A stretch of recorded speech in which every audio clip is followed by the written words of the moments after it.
अस्सलाम वालेकुम, नमस्कार, आदाब, सत श्री अकाल। आप इस वक्त देख रहे हैं नबील अख्तर न्यूज़। चुनावी रंजिशें दिल में घर कर जाती हैं और इंसान अपनी इसी रंजिश को पूरा करने और अपने विरोधी से बदला लेने के लिए नई से नई चाल चलता है और माहौल का फ़ायदा उठाकर उसे हर तरीके से फंसाने की कोशिशें करता है, फिर इसके लिए चाहे उसे कुछ भी करना पड़ जाए।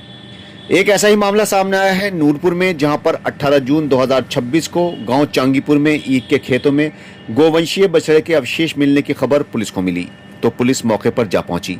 मौके पर कई हिंदूवादी संगठनों ने हंगामा किया और गोवध करने वालों के खिलाफ कार्रवाई की मांग की जाने लगी। पुलिस जांच में जुट गई। कुछ ही वक्त के बाद पुलिस ने दूध का दूध और पानी का पानी कर दिया।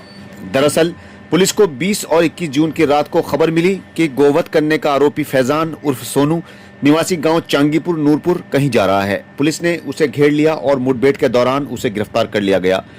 अंधेरा का फायदा उठाते हुए उसके दो दोस्त जुबैर और सलमान भाग गए।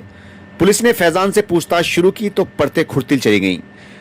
फैजान ने पुलिस को बताया कि वर्तमान ग्राम प्रधान जगपाल की अपने ही गांव के रहने वाले हसन अली से चुनाव के दौरान रंजिश हो गई थी और 2024 में हसन गांव के ही फारूक उर्फ पप्पू की लड़की को लेकर भाग गया, जिसके चलते फारूक भी हसन से रंजिश रखने लगा।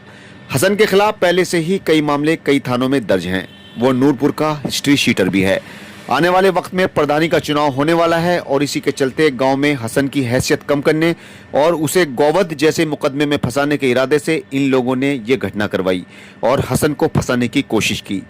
इन लोगों में शामिल जगपाल, जो कि वर्तमान में प्रधान भी है, किरणपाल उर्फ लाला, जो जगपाल का भाई है, राम अवतार, जिसके खेत में गोवंश के अवशेष रखे गए और जिसने पुलिस को खबर दी, ब्रह्मपाल सिंह, जिसने बछड़ा खरीदा, फारूक उर्फ पप्पू, जो मौजूदा प्रधान के दोस्त हैं, फैजान खुद, जुबैर निवासी मुरादाबाद और सलमान निवासी मुरादाबाद इस पूरी टीम में शामिल थे।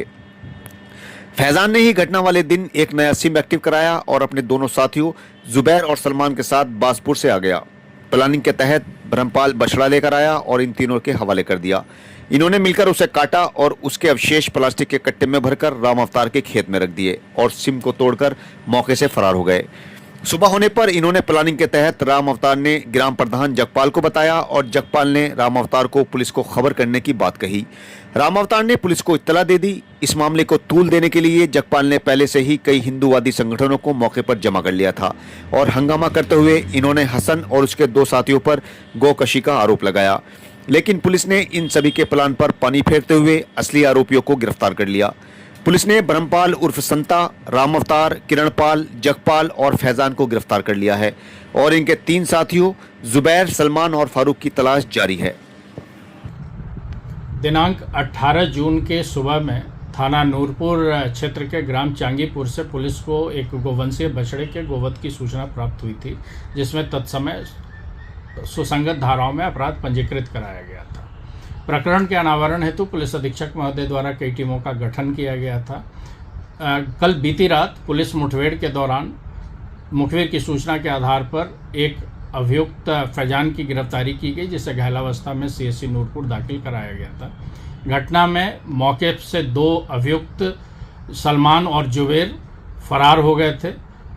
फैजान ने पूछताछ में बताया कि उसने अपने इन दोनों साथियों के साथ मिलकर के उस घटना को कारित किया था। साथ ही यह भी बताया कि ग्राम चांगीपुर के मौजूदा प्रधान जगपाल की राजनीतिक प्रतिद्वंदिता हसन, जो उसी गांव का HS से चल रही थी।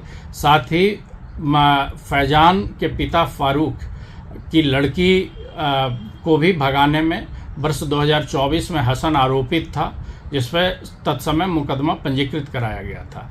हसन की राजनीतिक हैसियत को कम करने और उसे इस मुकदमे में फंसाने हेतु यह घटना कारित किया गया था। पूरे प्रकरण में मौजूदा ग्राम प्रधान, उसके भाई फारूक, फैजान, साथ ही जिस खेत में गोवंश प्राप्त हुआ है उसके मालिक एवं गोवंश लाने वाला व्यक्ति शामिल पाया गया। अभी तक कुल 5 अभियुक्तों की गिरफ्तारी की गई है, जिसमें मौके से गिरफ्तार फैजान, ग्राम प्रधान, उसका भाई, खेत मालिक एवं बछड़ा लाने वाला व्यक्ति गिरफ्तार है। 3 अभियुक्त मौजूदा समय में फरार हैं, जिसमें फैजान का पिता फारूक और घटना में शामिल 2 अन्य व्यक्ति सलमान और जुबैर हैं।